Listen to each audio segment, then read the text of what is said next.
For years and years, this facility has been the Amoco research facility since really about 1952. Is when it was actually built. And then, as you know, Amoco was purchased in the late 80s by BP Oil out of London. And so when they purchased Amoco, there was a lot of duplication within the two different companies. And research being one of the areas, this was a large research for Amoco, had been for years. And BP had their own research facility also. And so they made the decision that they would surplus this property here in Tulsa. And they decided they would sell it and they put it on the market. Rumor got around that they were going to donate the property to someone. And so there, of course, was a lot of people interested at that time, and if they were going to donate it, that would like to have it. And so I'm guessing there was probably 10 to 12 different universities and or institutions that were interested in acquiring this property. And then Amoco said, no, please understand, the property is for sale, and we are going to sell it, and we would like to sell it to a university, but it doesn't have to be a university. So at that point, most of the other parties interested in the property dropped out of the bidding on it. TU was very interested in it. Oklahoma State University was very interested in it. OU was very interested in it. There was a university out of Canada that was interested, a couple out of Texas that were interested in it. And the Warren Foundation was interested in looking at it as a research facility. The Schustermans, Charles Schusterman was in Canada with his wife and saw the Tulsa paper. They were on vacation and saw the article about the facility being available, and the University of Oklahoma might be one of the interested parties. And he called President Boren and visited with President Boren and asked if he would be amenable to Charles helping us purchase the site. He thought, Charles Schusterman, thought that it was a beautiful site and that it would be a major asset for the University of Oklahoma to purchase it. So that led to the tour by President Warren? Yes. And I'm told that as President Warren walked through the facility, he had instant ideas of how it could be used. That is correct. That is correct. Tell me, were you with him at that time? I was. Tell me about that. What was that like? We looked at the American flag right here in front of the building, and he said, you know, it'd be very beautiful to have at the street the OU flag and an alley coming from the American flag down to the OU flag. We could have oak trees on either side of it and have a nice flower bed around the University of Oklahoma flag out on 41st.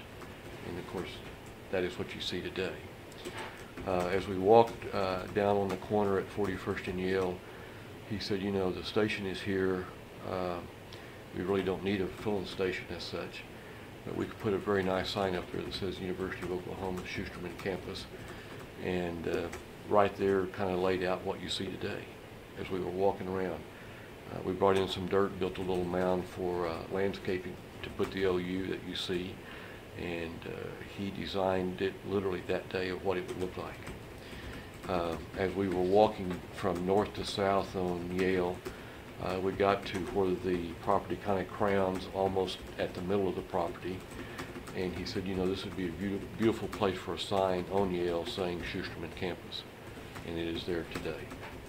So a lot of the things that you see that are very attractive and make the campus look like a campus are some of the things that President Boren on his first tour decided that we would do. Well, how did the deal close? The university had dropped out of the bidding. There was a second party that was very interested, made Amoco a offer. Amoco did not accept their offer, indicated to the governor that they really were interested in selling it to a university, and President Boren received a phone call to ask if we would be interested in buying it, that they had turned down the offer they had received. and President Borden indicated that we were very interested in it. And we made contact with BP Amoco, and they said we had 70 days in which to complete the transaction, that we had to close the deal prior to December 31, 1990. Actually happened. When did it close? We closed December 15th, 1999. I'm sorry, no, I said 1990, 1999. What was the final purchase price? Final purchase price for the property was $24 million. That was the asking price. We agreed to it. I figured that that was probably about 40 cents on the dollar of what it was actually worth. After the deal was closed, right after the first of the year, I got a call from the attorneys for BP, and they asked if they could meet with me again, and I told them I would be glad to meet with them.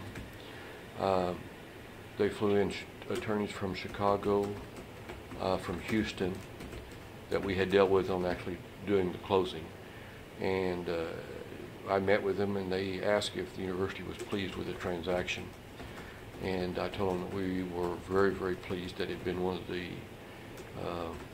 really best transactions I'd ever worked on as far as getting it closed. Exactly what they said was what we did, and there was no haggling over terms. It was a straightforward, perfect transaction. They said, well, that they were also very, very pleased with the transaction, that the university had performed at the level that they had hoped that we would, and therefore they had made a decision, corporate decision, that they would leave all of their furniture, fixtures, equipment, everything else on campus as it was. And that the only thing that they would remove from the campus at their leaving was, one, a supercomputer, which I would have loved to have had, and it had 3 electron microscopes on the campus. And at that time, the Health Sciences Center didn't have a single electron microscope. So we asked for all 3 of them. They did donate one. We got to pick which one we wanted.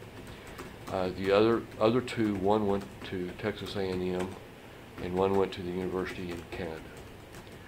And everything else on this campus stayed. The people, when they left, literally picked up their personal items, their family pictures and stuff like that, and all their computers, everything stayed on campus. It was amazing. When they made this donation, the list that they gave us had a book value of $9 million. So they gave us $9 million worth of equipment, computers, trucks, mowers, etc., etc. So not only did we buy it for $24 million, about 40 cents on the dollar, but then they turned around and donated to us $9 million worth of equipment and paintings.